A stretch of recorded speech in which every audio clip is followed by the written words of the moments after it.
हर प्राणी की कहानी। परम मित्र कौन है? एक व्यक्ति था, उसके 3 मित्र थे।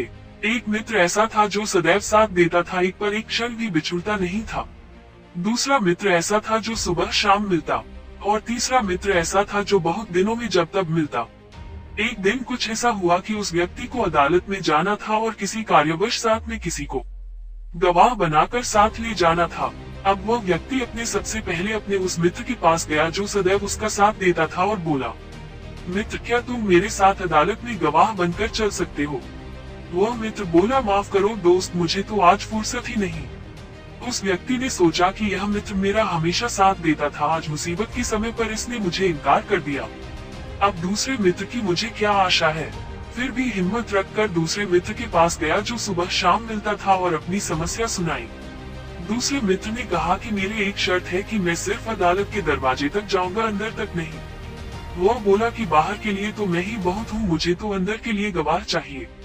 फिर वह थक हार कर अपने तीसरे मित्र के पास गया जो बहुत दिनों में मिलता था और अपनी समस्या सुनाई। तीसरा मित्र उसकी समस्या सुनकर तुरंत उसके साथ चल दिया। अब आप सोच रहे होंगे कि वो 3 मित्र कौन है? तो चलिए हम आपको बताते हैं इस कथा का सार। जैसे हमने 3 मित्रों की बात सुनी, वैसे हर व्यक्ति के 3 मित्र होते हैं।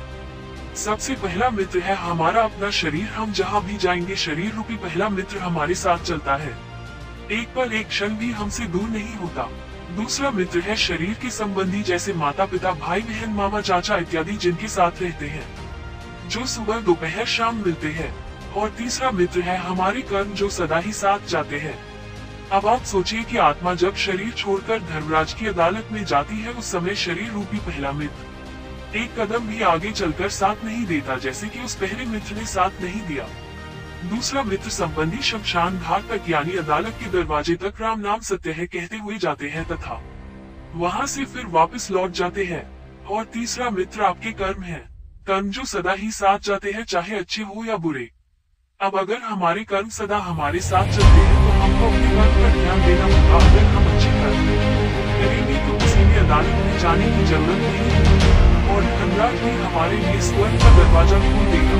रामचरितमानस में प्रक्रिया है कि राम ने ही सब स्वयं कर दाता, एक मित्र पर सब उठाता।